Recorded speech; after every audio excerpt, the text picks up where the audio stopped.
Okay, let's unpack this. The commissioning of the Vizhinjam International Deepwater Multipurpose Seaport by the Prime Minister.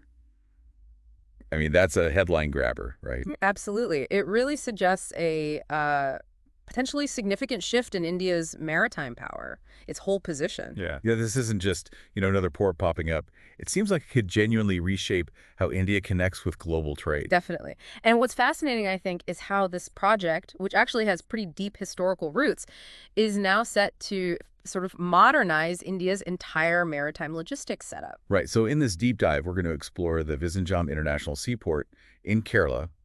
It's operational now, looking at why it's significant and what's next for it. Exactly. And for you, our listener, particularly if you're gearing up for the UPSC exams, this is, well, it's a really crucial development. We're talking infrastructure, economic growth, strategic positioning, all those interconnected topics that are, vital for Maine's current affairs. And it could definitely pop up in prelims, too. No doubt about it. Our main source for today's discussion is a detailed report from The Hindu. So our mission here is to pull out the most important bits, understand why they matter, and think about what the future might hold for Vizhinjam. Sounds good. Let's start with the basics then. Where is it? Vizhinjam is located in the Thiruvananthapuram district of Kerala. But its location isn't just random. Not at all. I think the key characteristic is that it's India's first deep-water, semi-automated container transshipment port. Yeah. That deep-water part is critical. Super critical, allows much larger vessels to come in. Exactly. And here's where it gets really interesting.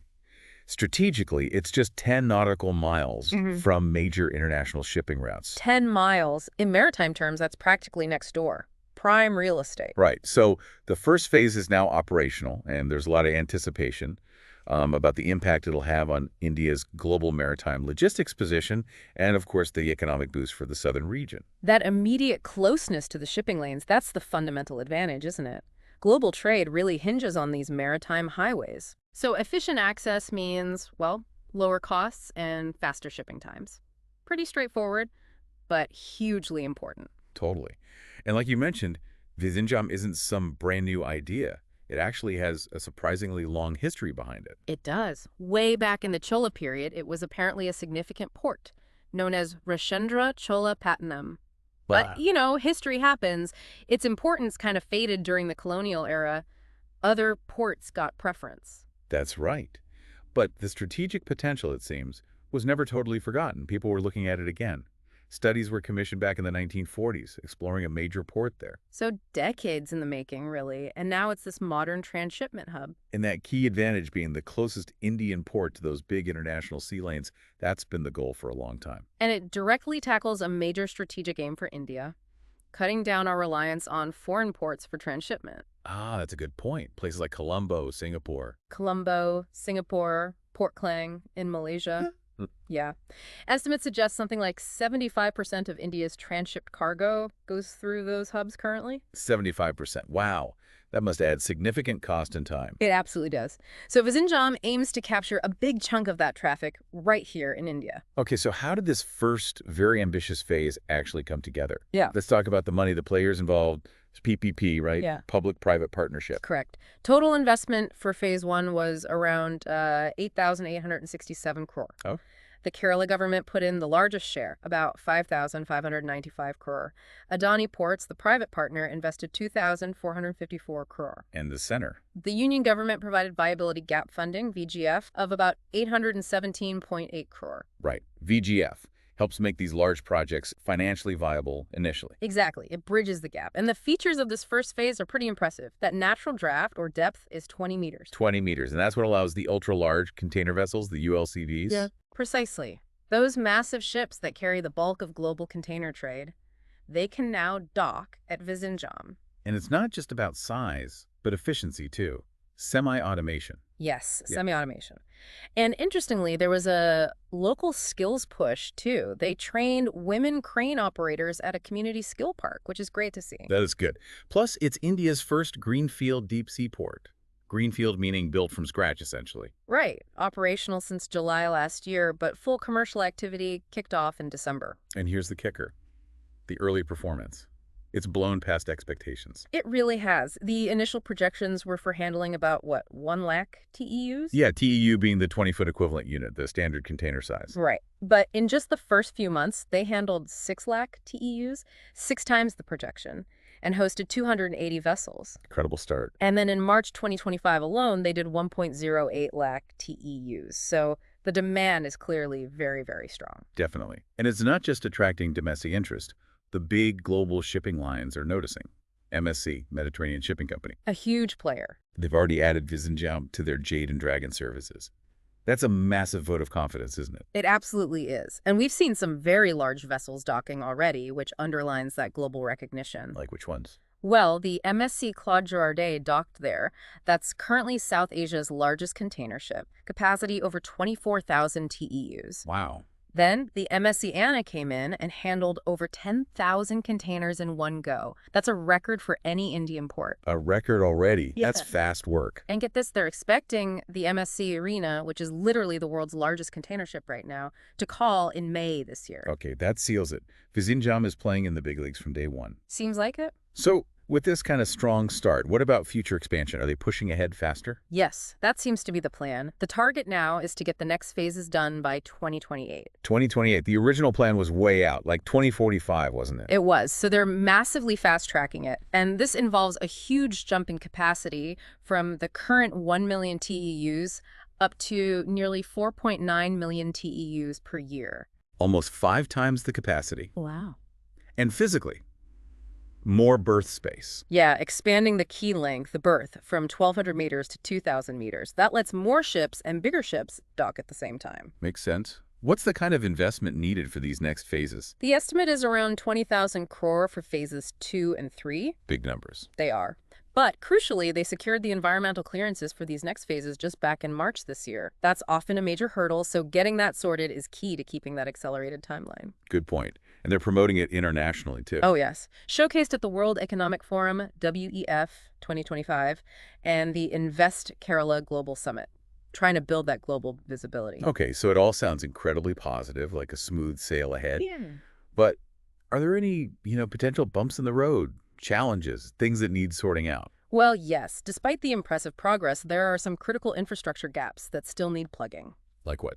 A big one is the lack of a fully operational integrated checkpost, an ICP. Ah, okay. Why is that so important? An ICP basically brings customs, immigration, all those regulatory checks into one place at the border or port.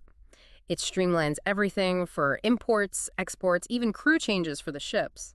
Hugely important for efficiency. And that's missing. The application is apparently pending with the Union Home Ministry, so it's needed, but not quite there yet.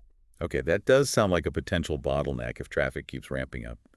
Any other operational hiccups? There have been some reports of delays when traffic gets really heavy. Like back in February, apparently there were around 40 ships, and the support systems felt the strain a bit. Growing pains, perhaps? Could be. Also, while they just recently opened a customs office, they're still waiting for a permanent port health office. These might seem like smaller things, but they all add up and affect how quickly ships can get in and out. Right, it's the whole ecosystem, not just the cranes and the deep water. Everything needs to work smoothly. Exactly. Now, looking beyond just the port itself, what's the bigger picture? How is Kerala planning to integrate Vizhinjam into the wider regional economy? The state government has some pretty concrete plans. They're pushing for a Vizhinjam development zone, an industrial corridor designed to attract related businesses. Okay. There are also ideas for state-specific business centers near the port, and even a proposal to appoint a dedicated IAS officer just to manage the Vizhinjam economic growth corridor development. That shows serious intent. A dedicated officer just for that corridor. Yeah. What sorts of industries are they hoping will set up shop there? It's quite a range. Things like shipbuilding and repair, obviously logistics and warehousing. You need places to store and manage all that cargo. Naturally. But also looking ahead, things like clean bunkering, providing ships with greener fuels like green hydrogen or ammonia. Yeah, future-proofing the port services. Exactly. And linked to that, ANERT, the State Agency for Renewable Energy, is looking into green hydrogen production nearby and even potentially wave energy projects. Very interesting. Tapping into that greenfield potential sustainably. So the grand vision isn't just a port, is it? It's more like an entire economic engine. That's the idea. a port-led economic hub.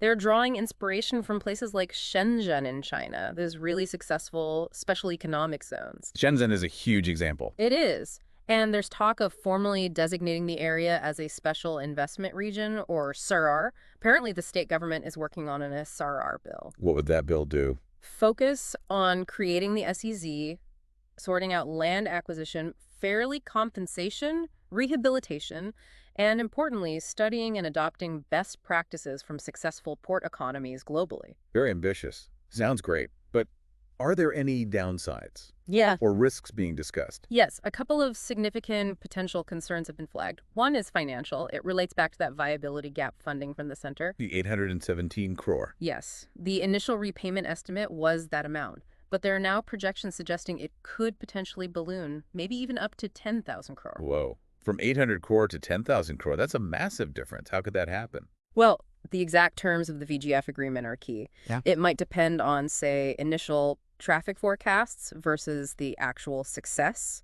or perhaps revenue sharing clauses kicking in earlier or bigger than expected. It's definitely a complex financial point that needs watching closely. Absolutely. That's a huge potential liability increase. Yeah. What was the other concern you mentioned? Competition or potential over-competition. There have been some voices calling for maybe halting or rethinking other similar transshipment projects nearby. Like the proposed one at Colombo in Tamil Nadu. Exactly. The argument is basically, look, we've made this huge investment in Vizhinjam. To make sure it succeeds and is sustainable long-term, maybe we shouldn't be building a direct competitor right next door. Maybe concentrate the transshipment traffic here first. A strategic consolidation argument versus regional development plans. That's a tricky balance. It is a classic development dilemma sometimes. Okay, let's try and bring this all together then. For you, our listener, especially with the UPSC prep in mind, what are the absolute key takeaways on Vizhinjam?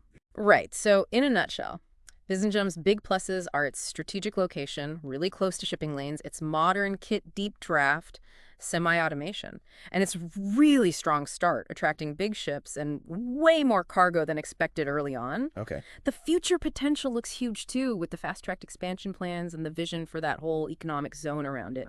Big potential for India's maritime trade and the southern economy. Yeah. But keep an eye on the challenges. Getting that supporting infrastructure like the ICP fully up and running is critical.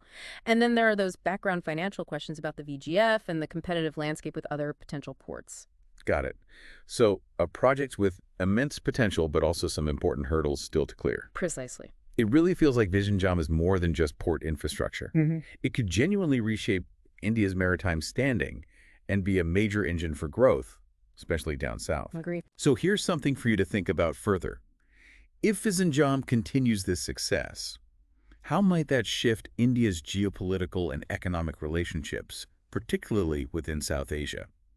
And maybe broader than that, what could it mean for India's overall competitiveness in global trade? Those are really crucial questions, especially for UPSC aspirants. Understanding how a big infra project like this plays out is key. Think about how Vizhinjam connects to syllabus topics, all of the infrastructure, economic growth, but also international trade, logistics, even foreign policy and regional influence. Yeah, exactly. It touches on so many areas. So if you found this deep dive helpful for your understanding, for your preparation, please do give us a like, subscribe to the channel, and definitely leave a comment if you have more questions or your own thoughts to share. We'd love to hear them. And just a reminder, our main source for today's discussion was the detailed reporting found in the Hindu. Thanks for joining us for this deep dive.